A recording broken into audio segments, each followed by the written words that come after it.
Jai Gurudev. Jai Masters.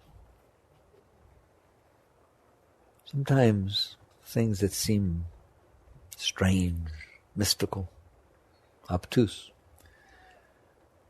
turn out to just be simple. They're just too simple for us, and our mind can't see them.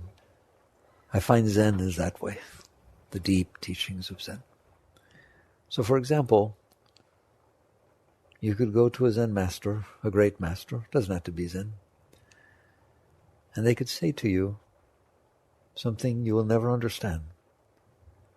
Things are neither good nor bad, they just are. To the Western mind, that is, why did I bother? Why did I climb the Himalayas to hear that things are neither good nor bad, they just are? And eventually you catch on, if you grow deep enough, that things are neither good nor bad, they just are. What does that mean? The way I like to approach that, from a Western level of intellectual understanding, of logic, it's not illogical, it's not weird, it's just the truth, is as follows. I like to get everybody's ire up by saying there are no problems. Sometimes people want to talk to me, but can we talk personally about a particular problem I'm having? And I pretty much always say no. It's an emergency or somebody really needs to, I'll feel that, but generally I don't. Why? Because there are no problems. And the very fact that you're calling it a problem is the problem. So the fact that you want to talk to me about this problem, this very personal, special problem you have, means that we can't talk. Because you want to talk in Chinese and I speak English. They're just totally different languages. All right? So what does it mean that someone can say there are no problems? You have no problems. You have no problems. You've never had a problem. There are no problems. No one has a problem. What is a problem? What do you mean by a problem? I'm lecturing, so I get to tell you. But you can disagree later, all right? What you mean by a problem, listen to me before you react, is that something is not the way you want it to be. That's what a problem is. Every problem.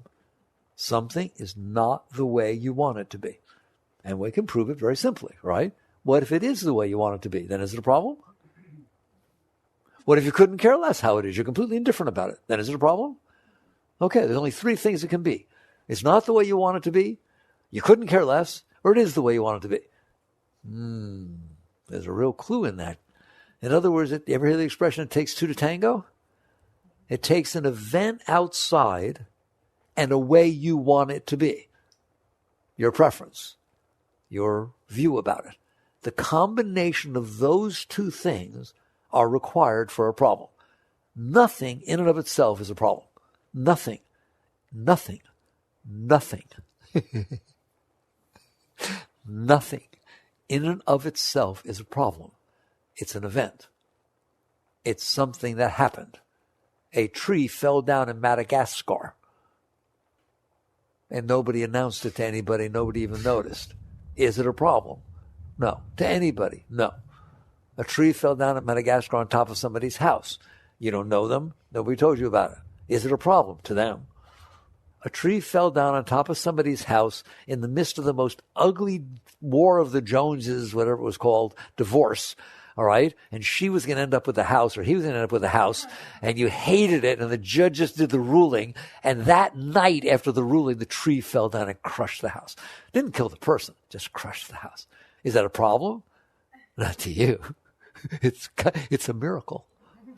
It's a miracle that after all this, that could happen the night of the divorce. You decide what it is. I'm going to go very slow tonight. I don't normally go slow. You decide whether it's a problem or not. It's your decision. You're getting engaged.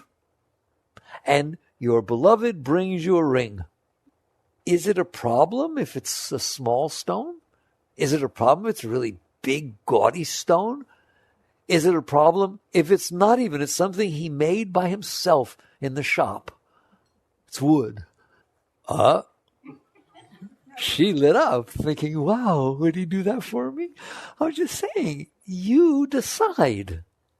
You are deciding these things. Your mind is deciding whether this is going to be a problem or not. So if you had a dream the night before that your Prince Charming rode up and gave you this big diamond, and people were starving in the kingdom because you had this big diamond, and so he took it away and brought you this little one and fed all the people, and then that day your beloved came to you and engaged to you and said, I thought that this was appropriate, and it was a little diamond. Oh, your heart would just melt. He's Prince Charming. Do you understand that? And if you had a different dream, it would be a different way. You are doing this. You are doing this. Things are events. They are things that happen. Somebody walks up to you and gives you something. Somebody walks up to you and doesn't give you something. Somebody walks up to you and gives you something that has great meaning to them, but it's kind of like like that little finger painting that the 2-year-old made. Look, Mommy, look. What is it? She says to you, little kid. You have no idea what it is. You know how to answer. I was like, what is that? You hear me? It's just like either you see it as beautiful. It's just this beautiful thing that your child made. Okay? Or you had enrolled your child into prodigy art school. And this is what she came home with for what you're paying. I was like, it's yours. I could just do this all night with you. It is yours. So let's start that way. You decide if something is a problem. You can just as easily decide that it's not a problem. It's an event. I love when I see these, it really inspires me. People who have serious issues. We have some people in the group that have terminal cancer. You would never know it, ever, never. You talk to these people that are filled with light and joy and happiness and laughing, and that's all there is to it, right? And so on. You look at that and you realize, now this is most people would call a serious problem. And this person is not defining it as a problem. They're defining it as what happened next. Got stage 4 cancer, right? Wow, who would have thunk it? Okay, we'll deal with this. We'll do the thing. That's very inspiring to me. Do you understand that? I think that's beautiful. That means much more to me than looking at rich people's houses or beautiful cars or anything like that. You're looking at a really high soul, aren't you? You're looking at a great being. You're looking at a person who's living the teachings. So even these terrible things, that's what you want to say to me. What about terrible things? What if your house burns down? What if your child dies? What if you get terminal cancer? Okay? Nobody's saying you laugh. Nobody's saying you're giddy. Nobody's saying it's fun like that, right? It's just not a problem. It is the next thing you get to interact with in your dance with life. Life is unfolding. It has always unfolded. It unfolds everywhere. Always remember what is happening to you at this moment that looks so traumatic. How many other things are happening in the universe at the same moment? 100 billion, zillion? Wherever you're standing, I always wonder whether I can communicate this to you. This is how I see the universe. Wherever I'm standing, I happen to see what's going on there. If I was standing somewhere else, I would see what's going on there. If I was standing somewhere else, I would see what's going on there. It has nothing to do with me. So if the house that I live in burns down, look at all the houses that didn't burn down. Really? I'll have to go somewhere else. There's nothing. All right? Do I need to deal with it? Of course I need to deal with it. Nobody's saying that you're not dealing with it. The question is, are you defining it as a problem, or are you defining it as the next experience in your life? Someone you love with all your heart dies. Please don't walk around thinking I'm saying you're supposed to be laughing. No, of course you're not doing that. Of course your heart feels heavy. Of course there's a sadness and a sense of loss. Is that a problem? It's one thing to be experiencing what's happening.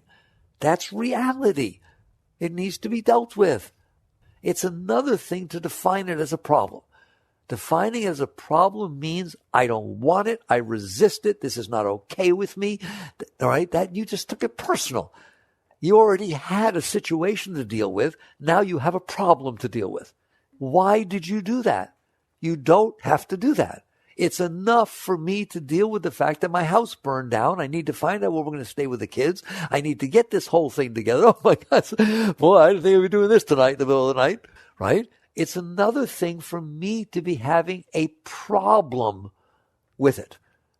To deal with it is different than having a problem with it. One is a psychological thing that you did.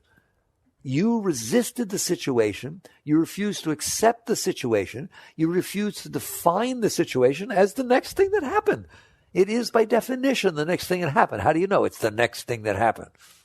So I'm not questioning that life doesn't always unfold the way we expect it, and that some things are more difficult to deal with than others. Of course, that's a sport. That's the game. Some plays work, some plays don't. Go talk to a running back. He runs through, he gets a touchdown, or he hits a brick wall. I'd say all of life is this way. All of life is this way.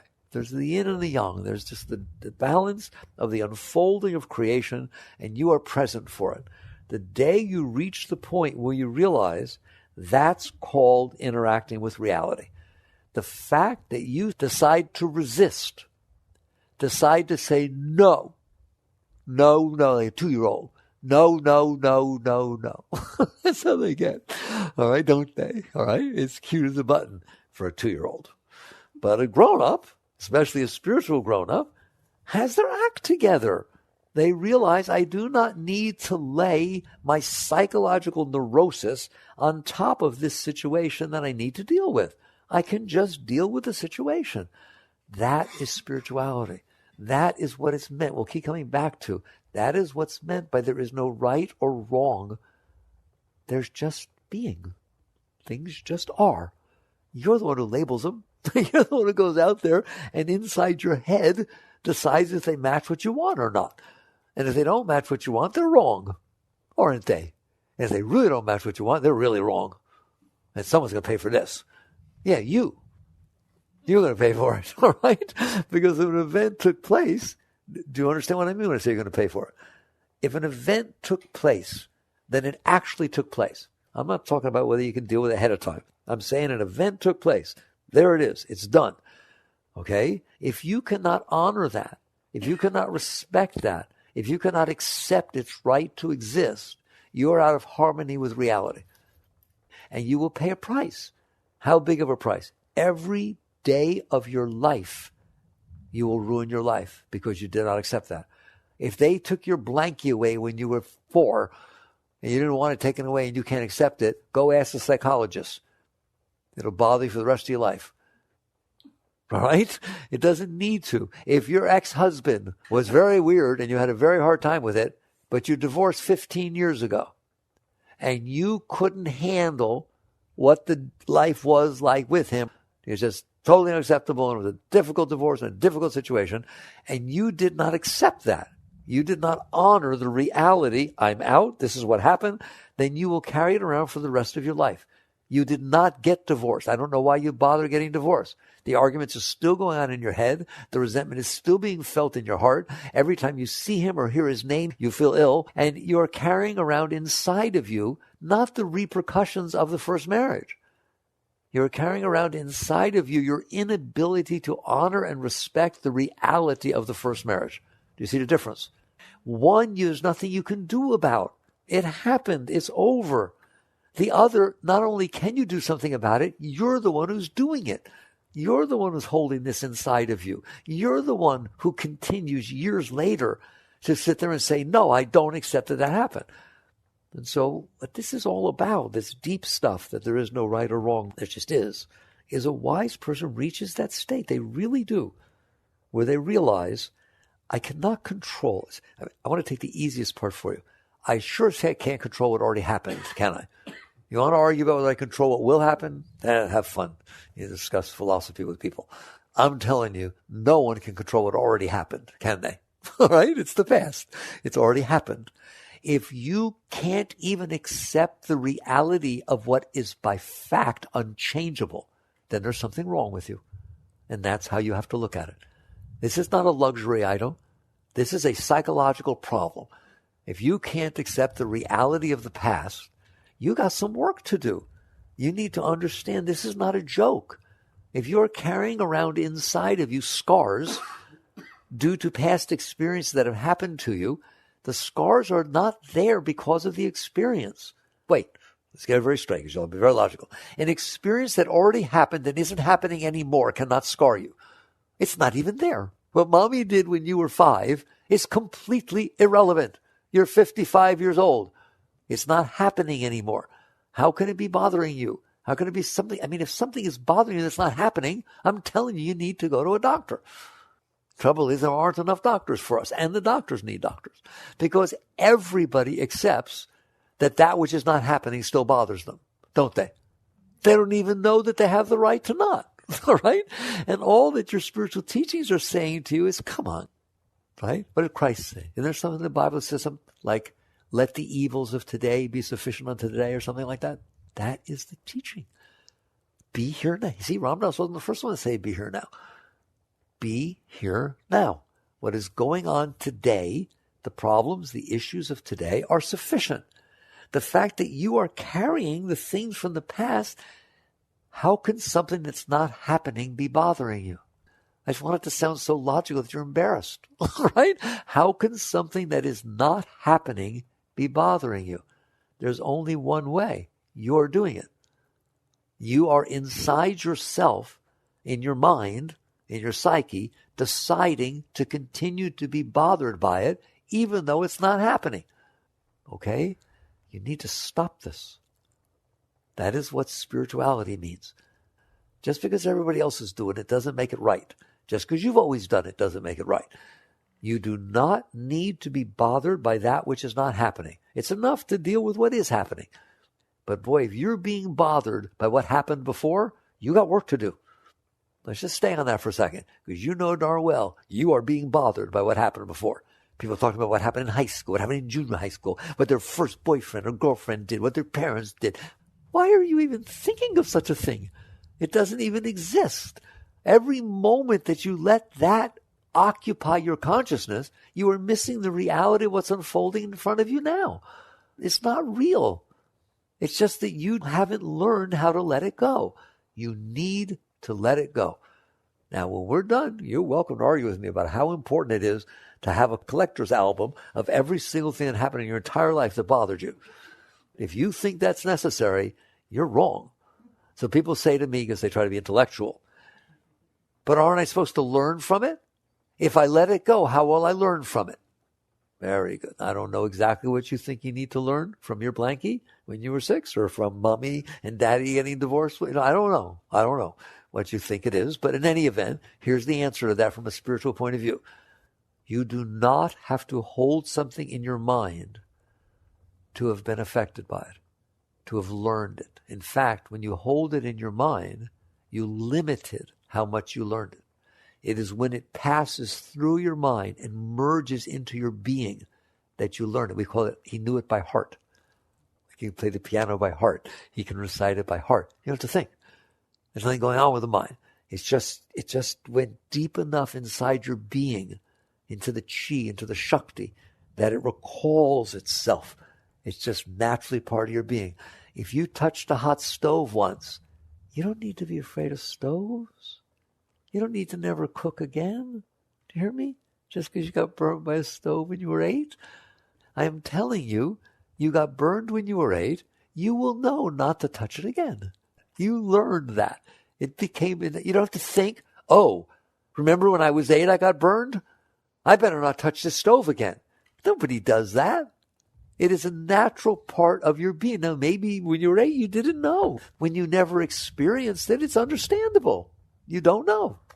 Once you do know, then you know. Knowing is deeper than mind. Mind is memory. That's too slow. I can sit there and remember these things. I'm telling you, when the experience comes all the way through, passes through your senses, and passes past your mind, it merges into your being. This is where a spiritual being lives. Every experience, they feel it come all the way back and then pour into their being like water falling into the ocean. And they never think about it again. But it's there instantly. It's like, it's so intuitive, it becomes intuitive. That's where it's intuitive, not memory, not logic. It's intuitive. I used to, when I would teach, I used to try it or tutor or do something with my friends. It's like I didn't understand. They tried to learn it by memorizing. I never did. I would sit there and get it until it made sense to me, to where it wouldn't matter if I ever remembered anything I read, I could refigure it out by myself. I don't care if it was Freud, I don't care if it was this or that, whatever the heck it was. You just imbibe it until it becomes part of your being. Then there's nothing to learn. There's nothing to know. There's nothing to study. You invented it. You can invent it just like they did. That's what it means to let something all the way in. But we don't do that. We hold it at the psychological level, and then it becomes a scar. Then it becomes something that actually interferes with your ability. So right now, you didn't do well in algebra, but you were good with some other stuff. But you remember the quadratic equation was a big problem to you. So now you're sitting there doing something 30 years later, and somebody says, I really think that algebra could do this. You get weird. You start closing down, I don't know how to do that. And even 50 years later, all right, that didn't help you. That left a scar inside of you. So what it is that you learned with your mind, I'm telling you, is a problem. Because you will always think from your mind, and it will give, God, it's so deep I can't even talk about it. If I were talking to surgeons, doctors, here, you diagnose somebody, you look at somebody, you look at their symptoms. There are 50 different diseases that could cause those symptoms. You just saw a patient and you diagnosed it correctly. Others got it wrong, but you got it right. Okay. And you went through it and this was the one that it was. So that symptom was this particular thing. Do you understand that if 3 weeks later you walk into a room and there's a totally different patient in a totally different place, you're visiting somewhere, all right? No association. Your mind is going to tell you that that symptom is the diagnosis that you got to last time. Somehow, it won't be 1 in 50. That one will carry a larger weight. And guess what? Your mind is wrong. There is no difference. The fact that that turned out to be that time, but it left an impression on your mind. This is a problem. That is what you've done with all your situations in your life. You have let them stay in your mind. And so now they're like votes, and they say that everything's about them. It's not true. The situations that are unfolding today are not about what happened to you before. They're about what's happening right now. But your mind, because you held it at the mental level, is going to always freely associate what is you're experiencing with what happened before, especially things you didn't like and things you did like. If you watch it, you'll see that's what it's doing all the time. It's just, oh, I like that. It reminds me of my sister. It's not your sister. It's so stupid. Well, I don't like that. The last Paul I went out with, oh, God, was he a loser. I don't want to go out. Oh, you just missed your soulmate. But I'm telling you, you're going to do it. That's what the mind does. And so you get to the point where you understand, I'm just taking the past now as we take this, things are neither good nor bad, they just are. You need to not do this with your past. You need to see, it's serious about this. It's nice talk, but this is serious. You need to be done with your past. You need to be done with your past. If you want to have a beautiful life, if you want to experience the flowers, if you want to experience the birds, if you want to experience people, if you want to experience giving of yourself, if you want to experience life, you can't have anything about your personal past going on inside of you because it's going to steal your consciousness. Has anybody noticed that? Everything will start to look like it's associated with that. You'll be driving down the road. I know you never do this. You'll be driving down the road, instead of looking at the trees and the flowers and different things, you'll be thinking about what happened 3 years ago, even though it has nothing to do with what's going on. You'll finish conversations with your parents who are both dead. I know it's true. It's frighteningly true. You are missing your life by allowing your consciousness to participate in the neurosis of your past and the craziness of the fact that you let stuff build up in your mind instead of pass through into your being. So I showed you 2 reasons it's bad. One is it never made it back to you, so it didn't imbibe itself as an intuitive understanding to the depth of your being. That's one problem. And then the second problem is you didn't like it or you liked it, so you held it in your mind. That required chi, shakti, and now everything has to pass through that veil to make it to you, and it's going to tinge and distort everything that's happening to you. Pay attention. This is not a theoretical discussion. This is how you destroy your life. And then you end up worried and scared, but you're doing that because you're past. If I ask people, say, I'm very nervous. Why? I don't know. I've been that way since high school. I just felt people. There you go. There you go. I was okay till high school. Then I just started feeling judged. And what are you doing? You're 52 years old. What are you doing? Being affected by something that happened when you were 16 or 17. But doesn't it sound stupid? I want it to sound stupid. I swear to God. We can talk about how to stop doing it, but you're never going to stop doing it when you think it's logical to do it. But the minute you realize, this is stupid. Why am I smoking? I'm getting lung cancer. It just doesn't make any sense. And guess what's else stupid? To eat candy for breakfast, lunch, and dinner. Okay? It's stupid. It's not healthy. It's not good for you. It's not going to do anything any good. All right? So that's how you feel about your body. Why are you with the psyche? Why can't I talk to you the same way? Is there something you're doing that has zero benefit, only harm, and it is destroying your life? Why can't I tell you stop doing it? Why doesn't it just make perfect sense?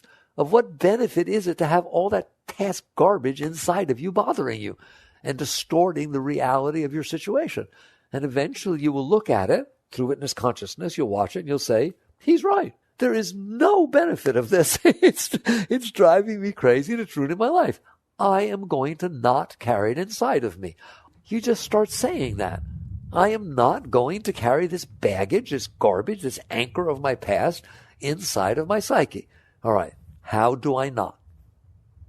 How do I let it be? All right. How do I do that? You are interacting with something. You are a conscious being. That's what it means to be mindful. And you notice that this sweet little past, with its beautiful aroma, has returned to compete with your consciousness. All right? It gave you darshan. It showed up. All right? And you're having trouble interacting with reality because it's trying to steal your consciousness. Your heart is hurting. Your mind is remembering things. You're getting nervous. The way she's standing, that's how Sally sat before she broke up with me. Is she going to break up with me? It's so funny. The person you're dealing with now is not Sally. Even the body language isn't the same. What are you doing? You're being neurotic. All right? But that's how we are, isn't it? And so you look at it and you decide, the next time my beautiful past decides to come up inside of me, I'm going to let it go. You don't have to go look for it. It will come up by itself. It will show up when you're driving down the street. It will show up when you're eating something. It will remind you of something when you were little. Do you understand that? When it comes up, don't yell at it. Don't fight with it. Just give a little kiss on the forehead and say, God, I'm so sorry. You were trying, as a Maharishi from TM used to teach his people, the Beatles including, that everything was coming in and it was passing through the universe, but it had to pass through you to continue its journey through the universe, as that song, Across the Universe, right? Everything's just coming and going. It's just passing through. But it doesn't make it through you, does it? It gets stuck. There's like flypaper in there. And so this poor little thing, this poor little event is trying to finish its journey through the universe, and you stopped it. So it's not its fault. So when it comes up and it appears, the bad dinner you had, and now you're worried it's going to be bad again, what are you doing? You just look at it and you say, oh, I'm so sorry. You have to start, really, if you do stupid things, you need to apologize, even to yourself. Like if you stop smoking, apologize to your lungs. Those are cells in there. They're alive. They were doing a function. They were trying to take care of you. They were trying to take in oxygen and pass it into the blood supply so the cells could be fed. And you decided to fill it with smoke. Any way you look at it, you're doing it, right? You decided to just fill that with smoke so that they're choked and they can't do their function. So if you stop smoking, at some point you sit down and you apologize. They are living cells. You just look in there and you feel remorse. You feel a sense of, I am sorry. Because of my neurosis and my nervousness that made me smoke, I have abused you. I didn't take care of you. You were a gift that was given to me. Get that way with your organs. You understand that? Get that way with your body. You should be saying thank you to your body. Talk about not being grateful. There's trillions of cells, trillions. Some people say, 10, 12, 14 trillion cells in your body every single day that are carrying out these complex functions. They're chemists. They break chemistry down. Oh my God, I can talk about it, right? When was the last time you thanked them? Because if they stop doing what they were doing, by the way, if one of them stops doing what they're doing, they call it cancer. If it doesn't divide properly, all right? Any of them stop doing what they're doing, you're in big trouble. And you just take it all for granted. You thank your body. You thank the cells, just like you would thank anybody else. All right, so we get that taken care of physically. Psychologically, you do the same thing. You think I'm kidding. You need to change your entire relationship with yourself. And so when something comes up from the past that is creating disturbance inside of you, you let it go. You give it a little hug. If you need to, you give it a little hug. You kiss it on the forehead and you apologize. People say, how do I let go of this? That's how, with love. You apologize. I am so sorry that I have kept you stuck inside of me for 35 years. Don't think about the event. Don't get back into it, or you'll get sucked in. Just, I'm sorry. That's a whole new relationship that you can have with this past junk you're carrying inside of you. You apologize for keeping it stuck inside of you, and then you pass it on. You help it on its way through the universe. It's just trying to merge with everything. You understand that? It's not trying to stay inside of you. It's got nothing against you. You're the one that couldn't handle it, so you stopped it inside of you. So I'm saying to you, the next time it comes up, no matter how small or big it is, you kiss it, you apologize, and you offer it up so it has the right to continue its way. But what if it comes back? Do it again. But what if it comes back? Do it again. You can't lock a kid in the closet for 3 years and then decide, I probably shouldn't have done that. Let him out and think he's going to be fine, right? I told him I was sorry. Why is he being so weird? It's the same thing with your psyche. You broke it. You broke it by keeping all this stuff inside of you. So you get to the point where you start having these healthy relationships with yourself. You sit there and realize events unfold in this world. That's beautiful. That's not bad. That's neat. And the events that are happening in front of me are just 1 billion trillions of all the events that are happening. It's not a big deal. Whatever it is, it's fine. It's just my experience of the moment of reality. And then you let them go, and you put your being into it. If you haven't let them go in the past, and you've stored them inside of you, then you start letting them go. But people come to me and say, but I don't know how to do that. I love it. Just say to me, come to me and say, I can't do that. And all I'm going to do is correct your English a little bit. I'm going to change it to, I haven't learned to do that yet. That's different than saying, I can't do that. I haven't learned to do that yet. It's like anything else you haven't learned to do yet. Learn it. I hope I've convinced you. This is pretty important stuff, isn't it? This is like this thing about the past. When I talk about it, I get very inspired. You hear me? There is nothing more important than letting go of your past. It is an anchor that is destroying your life. It's just this. Oh my God. So when this thing comes up, be grateful that it came up. If you start thinking about what happened when you were little, you think about what your sister did, you think about what the first husband did, you think about whatever heck it is. Good, wonderful, wonderful. You wouldn't, if it wasn't in there, it wouldn't be coming up. All right? And so it comes up, and I'm telling you, get to the point where you've done enough work on yourself, where you are glad it came up.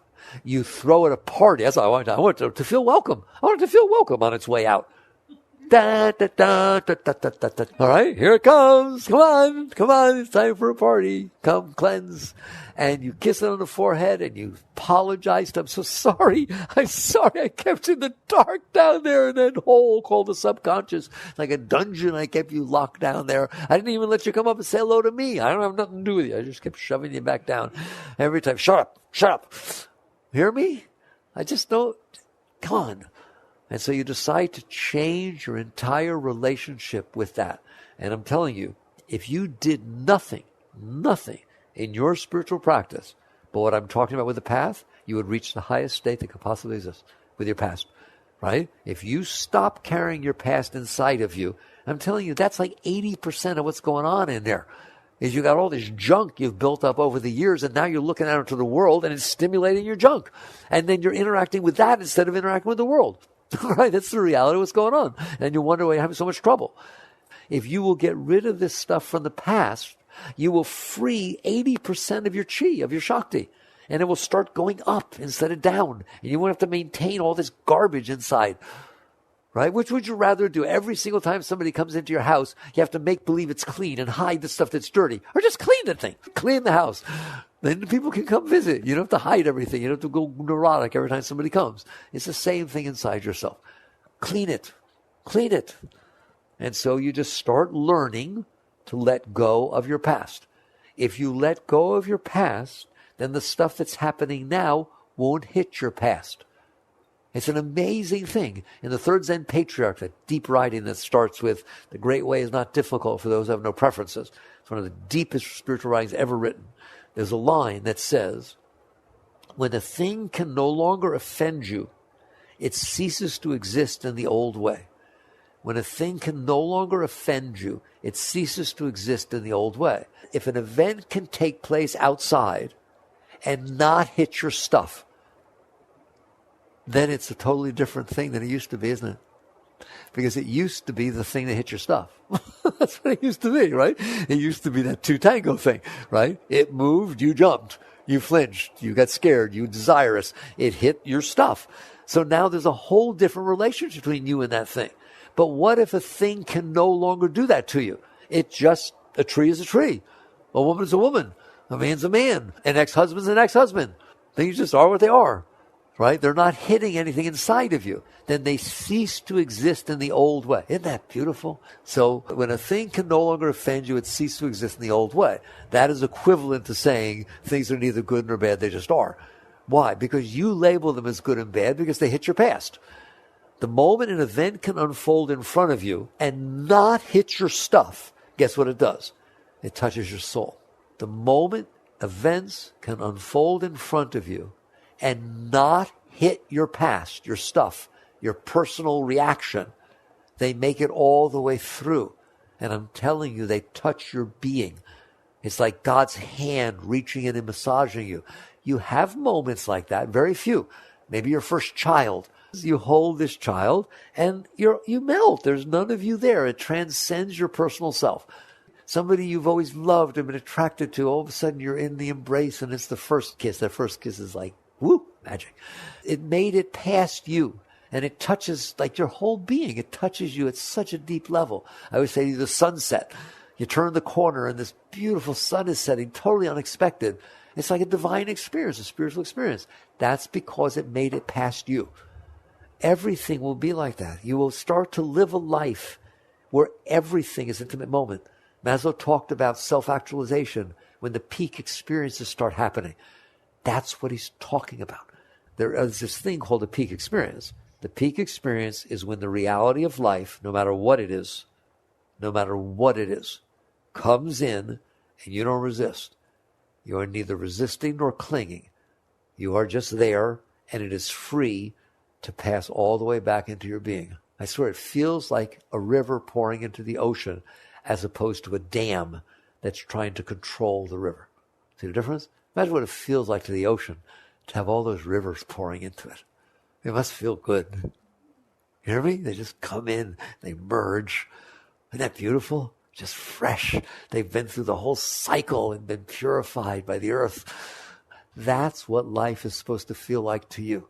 All these different events just come in and they bathe over you and you become wiser and wholer. And every single day you're a greater being than you were the day before because the day before you hadn't had the experiences you had today. Man, that's the bottom line, isn't it? Okay? Every day you are a greater being. Every single day you are a greater being than you were the day before because you experienced what happened today. And you had, by definition, not had that experience yet. That's what's supposed to happen. That's what it means to return to the garden. That's what it means to live in the garden. You have to work by the sweat of your own brow. It's just happening naturally. You're just like little children. You're just experiencing the beauty of the learning of every experience. Let there be one, just one, that you resist, and you're dead. Because then it will stay inside of you. And then every other experience has to pass through it. And you'll say, well, this wasn't as bad as that, but it could be. Well, at least it was better than that. Do you understand that? You'll look at everything from that point of view. And then you'll look around scared that it'll happen again. Right? It literally just one. If you just one. That's, again, the third Zen patriarch. I told you we're going to do Zen tonight. Right? He says one line. Make the slightest distinction, however, and heaven and earth are set infinitely apart. Make the slightest distinction of good and bad or right or wrong or like or dislike. Make the slightest distinction and heaven and earth are set infinitely apart. So this is not a game. This is your life. And so you decide, I'm going to change how I live. I'm going to change the whole relationship I have with myself. I'm going to wake up in the morning and say, oh boy, I get to be a greater being than I was yesterday. Because I'm going to have the experiences of today. And I'm going to challenge myself, and boy, it is a challenge to say that if I get out of the way, every experience is growthful. Every experience has something to teach me. Every experience can touch to the core of my being and shake me and vibrate me and fill me, even what you call bad experiences. They are just experiences that I hadn't had before, and I didn't expect them, but man, I am going to embrace them. I am going to let every single thing pass into me. All right? And people misunderstand. That doesn't mean that you don't deal with life. I like that. I get a lot of writing in the new book. People say to me, but how can you say yes to everything? You can't say yes to everything. How do you know when not to say yes? All right? It is not about saying yes to everything. It is about what I just said. It is about letting go of yourself. If in the beginning, in order to let go of myself, I started saying yes to things instead of listening to myself that was always saying no, then yes, that's a spiritual technique. But when it's said and done, it is about letting go of yourself. It is about this part of Mickey that I have built up by collecting my past is not going to ever again affect one single thing that happens in my life. It's not his life. I am living life's life. He's in the way. He's like a tail that I don't need anymore. I have absolutely no interest in what he's got to say. Well, if you can let go of yourself, then what? Then you interact with life. Life will come and you will know what to do. It will be so obvious it's ridiculous. It will come to you and you will dance with it. And there are times the dance is that you will help somebody get what they want. There are times the dance is you will lead somebody right away from what it is that they want that they shouldn't be dealing with, right? You will know what to do. I don't know how to tell you. The only reason you don't know what to do now is because you're in the way. It is a confused mess in there. Why is it confused? Because you had all these past experiences. Some of them you liked, some of you didn't. You kept them all inside of you and you labeled them. There's nothing saying that the blue on your little blanket that you took away too soon, so now blue is bad. It's not the same blue that your boyfriend came and gave you this beautiful shawl when you were 40, 30 years old, and you loved it more than anything, and you love him more than anything, and it happens to be blue. Now you got two blues stored in there. One bad, one good. Well, how do I know who's going to show up? I don't know. Nobody said that it makes sense in there. You've just had tons of experiences at different times of your life, and they all got stored in there as a confused mess. It's just so beautiful to see. It's because nobody said it's going to make sense. Nobody said it's patterned. They're just experiences you had that you decided to like or dislike, and you judged them accordingly. So while you have that veil of your personal self built inside of you, you can't do anything. You can't see anything. So figure out your own way how to let go of that thing. I shared my early path was to say, I ain't listening to him. Well, what do you listen to? I'll listen to life. It was fun. Hear me? If you are no longer listening to it and it's no longer interfering with anything, it's not even like there's a struggle anymore. Life is unfolding and you're there with it. Okay? Somebody looking at you, it's not going to look like you said yes to every single person. Somebody walks up to you and says, here, have a drink. No. It's obvious. No, I don't drink. Why? You said you say yes to everything. Here, shoot up with heroin. Right? And they're literally writing me like that. So you should say yes? No. You just don't understand. It is about transcending yourself. Let go of yourself. Learn how to do that. Use whatever techniques you need. And then it is going to be so easy. It is so obvious. It is so straightforward what it is you're going to be doing. You're going to be doing life. And you will know exactly what to do. There will never be one decision that you have any difficulty with. There will never be any confusion ever again for the rest of your existence. Your veil is the confusion. Life is not confusing. You are participating in the unfolding of the universe, and it's a totally natural thing to do. But you can't do that while you are carrying this garbage. So I focus on a couple of things of the garbage. The biggest one is the past. I swear, if I didn't lecture on anything else ever again, I would like to teach you to let go of your past. And guess what? I already did. But what are the techniques to want to? You do all kinds of things you want to do. You figure them out pretty good for yourself. How can you not want to do this? It's ruined your life. And so you decide, if my past comes up, I'm going to find a way to let it go. I gave you a cute way, right? Give it a little kiss on the head. Apologize. Take ownership. Don't blame it, because then you're going to push it back down or you're going to get mad at it. Apologize that you weren't conscious enough at the time to let it go about its journey and pass through you, so it only bothered you for 10 seconds or whatever it is, or even for 2 months because somebody you love died. Yes, it's a problem. But then it's over. Things are over. Not inside of you, are they? Right? And so you don't build this thing inside of you. You let it go, let it pass. And so you can offer it up. But it hurts when it comes up. That's because it was stored with pain. It's going to come up with pain. Oh, I forgot to tell you that. If you stored it with pain, if that was a traumatic experience you had when you were little, and you stored it down there, but can't you make it so it comes up with no pain? No. No.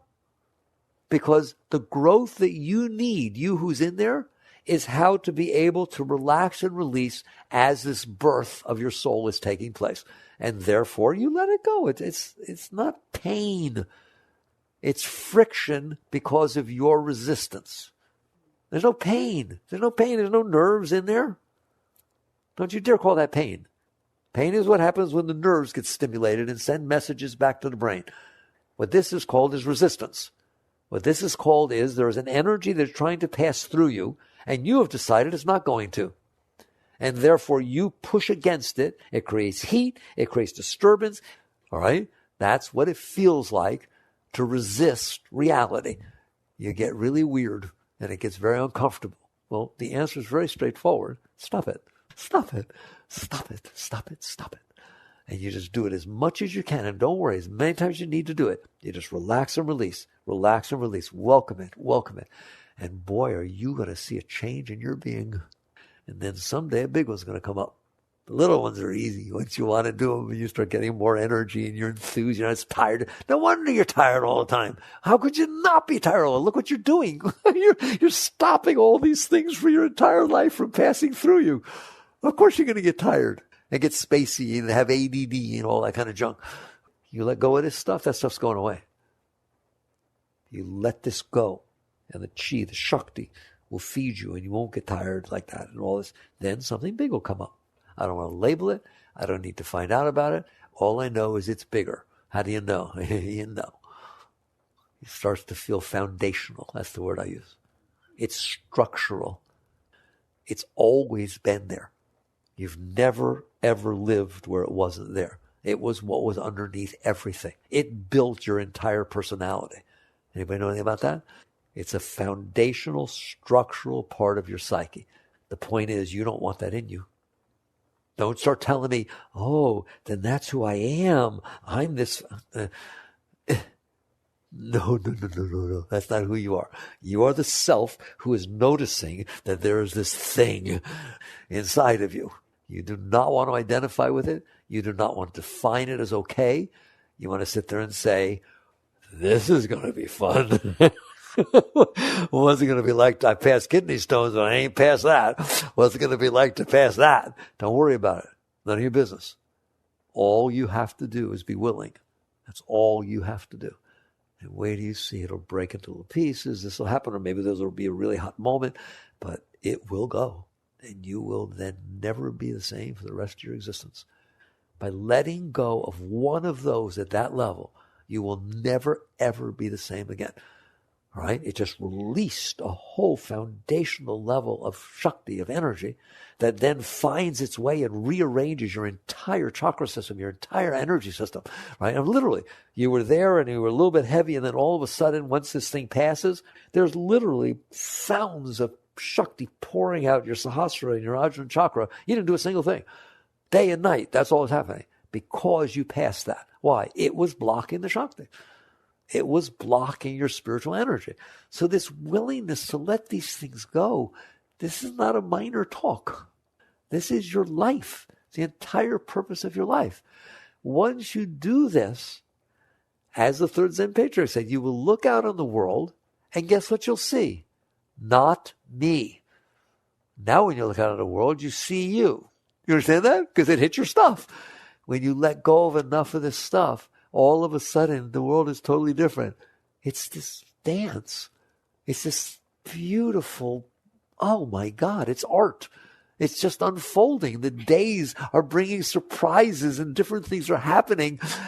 Up, down, left, right, cold, hot. Oh my God, there's so many yin yang. That's what they talk about with yin yang.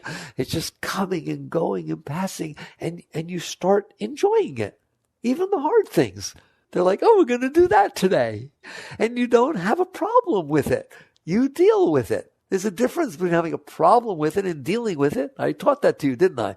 All right. And the next thing you know, there's no good and bad. There's no right and wrong. Not meaning you go out and do wrong things, but it's not like this shouldn't have happened and it should. That's what it means when it says there's no right or wrong. It doesn't mean you become immoral. It has nothing to do with what you're doing, because you wouldn't do anything anymore, right? It just means you're not looking outside saying you're right, you're wrong. Okay? You're just looking outside and seeing what's there. So you transcend that. And all of a sudden there's no success, there's no, you wouldn't know how to define success or failure. It's just fun.